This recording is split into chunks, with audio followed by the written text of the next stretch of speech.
siyang Ay, tinagawa. hindi. Nay, dahil negosyante tayo, gusto rin natin dalhin ang maraming negosyo sa Maynila. Dahil negosyante tayo, gusto rin natin dalhin ang maraming negosyo sa Maynila. Ano raw siya? Negosyante. Okay, play natin. Para makapag-generate mas maraming revenue, para makatulong tayo sa mas maraming tao, mas maraming negosyo, at mas maraming umiikot na pera sa lungsod, mas maraming budget yung City Hall. Usapang pera pa rin.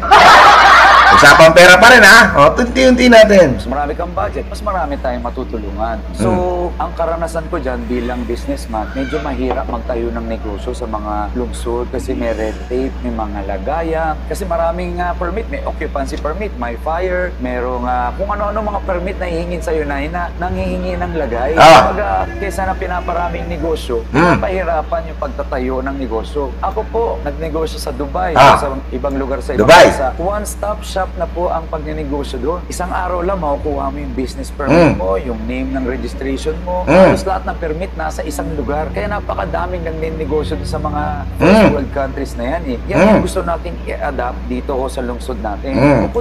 Gusto niya raw i-adapt sa lungsod natin. Kaya raw siya hindi nagninegosyo rito. Kasi ang daming pakulo. Kesyo may ganito, ganyan, may lagay pa, merong ganitong permit, may ganyang permit. Sa tingin nyo mga kaiskonyan, ano ang pinaka-main motive niya? Bakit niya gustong maging mayor ng Maynila? Sabi nga naman ni Ogie, marami kang negosyo. Meron sa Dubai, meron sa London, 'di ba? Meron sa Abu Dhabi, 'di ba? Meron sa Europe. Pinanood ko 'to, hindi ko na lang in-upload lahat dahil ang haba nito, 43 minutes 'to. Bakit gusto niyang maging mayor ng Maynila? At bakit wala siyang negosyo sa Maynila? Common sense na lang. Huwag na po natin patagalin ng kwento. Huwag na po natin pasakitin ang ulo nyo. Ha? Unang-una pa lang, bago niya tirahin si Isko na topic na natin to, anong sabi ko sa kanya? Anong sabi ko sa content ko sa kanya? Nag-i-investo. Hindi siya dating ginagawa ni Yorme.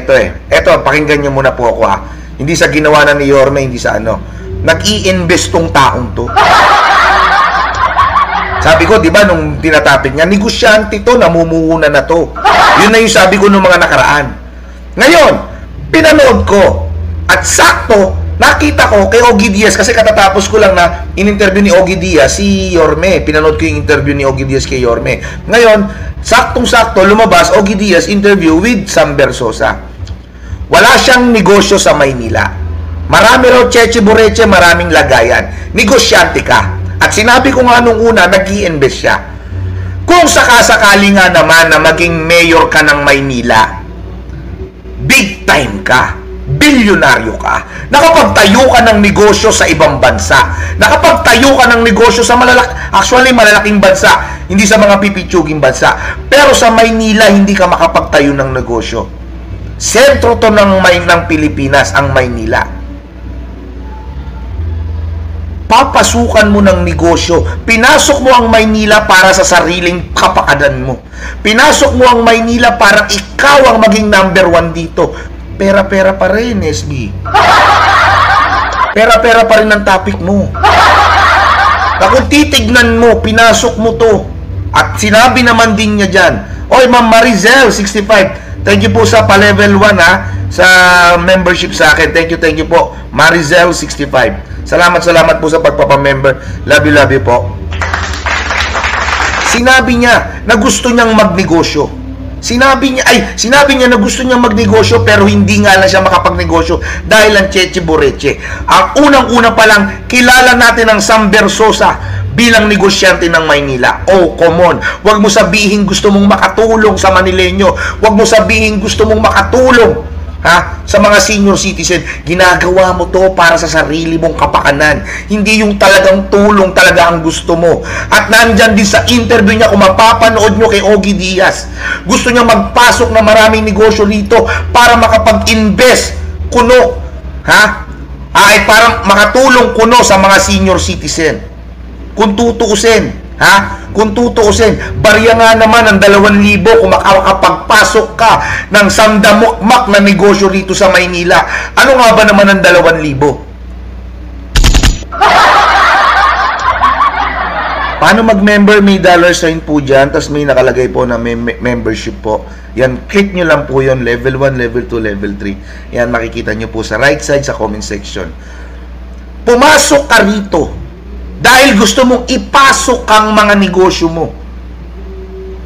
Instead nga naman na maglagay ka, pwede kang bumait kung yung ilalagay mo, ibibigay mo na lang sa matatanda na sinasabi mo yung puso mo nasa kanila, di ba? Siyempre nga naman, pag nagnegosyo ka sa Maynila at lalong malaki ang tax na babayaran. BIR, City Hall permit, at pag nagkataon, ikaw ang nakaupo, ang laking kagaangan.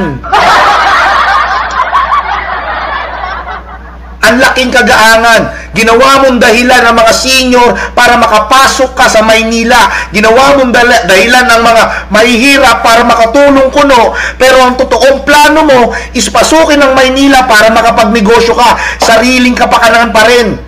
Sabi ko nga po sa inyo, baryang-barya ang 2,000 kung ang kikitain mo buwan-buwan sa Maynila ay bilyon-bilyon po. Tax pa lang, magkano na pag nagnegosyo ka? Alam nyo naman na yan ang pinoproblema ng ibang negosyante dito. Tapos magpapapermit ka pa. Mismo sa bibig niya, wala siyang negosyo sa Maynila, sa ibang bansa marami siya. Sa QC, alam ko dahil nandun yung front row niya. Pero bakit nga naman sa Maynila wala ka? So gusto mong masolo ang Maynila, yung negosyo, ipasok niya, para nga naman yung kita, sandamakmak na mapunta sa kanya. O sabihin na natin, o pagpalagay na natin, magbibigay ka ng 1 bilyon buwan-buwan.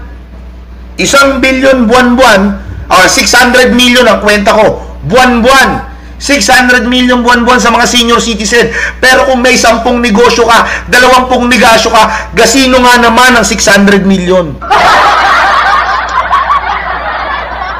Sabi ko nga, imbis na maglagay ka, kasi sabi niya, marami raw lagay, marami raw nangungulekta bago ka makapagnegosyo. Imbis nga naman maglagay ka, bakit hindi na lang ikaw ang tumakbong mayor, tapos yung kunwari, yung ibabayad mo sa ilalagay mo, ipagpapasikat mo sa mga Manileño, lalo na sa mga matatanda. Tama po ba ako? Kung titignan nyo at kahit sang anggulo nyo tignan, kung ibinigay ko sa mga senior yan, babait pa ako sa mga yan. Pero yung hidden agenda, hindi halata, di ba? Sabihin na natin na hindi mo babawiin. O, kasi, yung ibang sinasabi kay Sam Versosa na pag naupo yan, babawiin niya rin. Pera ng gobyerno rin ang kukunin. Pagpalagay na natin hindi totoo. Pagpalagay na natin hindi totoo na babawiin niya si gobyerno. Pero sasagi pa rin sa isip mo dahil mismo sa interview sa kanya ni Ogie Diaz, gusto niyang magpasok ng negosyo dito. Maraming kapital to. Si Mayweather nga, kinuwang ambassador nito eh. Kilala niyo ba si Mayweather? Yung pinakamayaman na boksingero at number 1 pound for pound boxer o boxer sa buong mundo. Yung tumalo kay Pacquiao. Ang hirap kuhanin nun, daan-daang milyon ang bayad para i-endorso ka nun. Isipin mo, sa endorsement pa lang, 100 milyon na ang ginastos mo. Nanay Susan Vergara, mega love shoutout ka. Sa endorsement pa lang, 100 milyon na ang nagastos mo. What's more kung mismong negosyo na ang ipapasok mo sa Maynila? Alam nyo naman ang Maynila, sentro ng Pilipinas yan.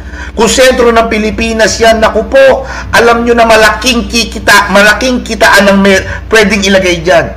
Dahil sa Dubai, hindi ka naman makakapagnegosyo. Ako, galing ako ng Dubai. Dati rin po akong OFW. Alam naman natin sa Dubai na hindi ka makakarektang negosyo kung wala kang kasosyong lokal doon. At sigurado naman, marami ng partnership at ibang lahi na negosyante ito na pwede niyang dalhin sa Maynila. Oo, sige, makakatulong puno. Maraming papasok na taxes sa atin. Ang tanong, maibibigay niyo ba yung taxes kung ikaw ang mayor ng Maynila? Bakit ba kailangan sabihin pa? Ha? Bakit kailangan na sabihin pa na kaya ka pumunta rito dahil nanggigigil ka? Kailangan ng tulong ng matatanda. Keso, ang dumi na ng Maynila. Ang dami mong dahilan. Sabi nga niya sa interview niya, yung 2,000 na pag-aralan niya na. At dun sa interview niya rito kay Ogie Diaz, hindi lang daw senior ang bibigyan niya ng 2,000 buwan-buwan. Ang bibigyan niya ng 2,000 buwan-buwan, senior PWD, single parent, pati mga estudyante. So isipin mo yon. Ha? Nakwento ko sa isang taon, 7.2 billion, senior pa lang. Paano pa yung sa PWD? Paano pa yung sa single parent? Paano pa sa mga estudyante na alam naman natin ang daming mag-aaral dito? Isipin mo, 25 billion lang ang 2025 project ng Maynila. Saan mo ilalagay lahat yun? Nag-iisip ka ba talaga? Iniisip mo ba talaga ang sinasabi mo? Ay, Tol Black Mamba, shoutout sa'yo. Musta? Ginagamitan mo ba talaga ng utak to? Isipin mo, kung hindi pa mapapanood yung interview mo kay Ogie Diaz, hindi pa namin malalaman yung maitim na balak mo.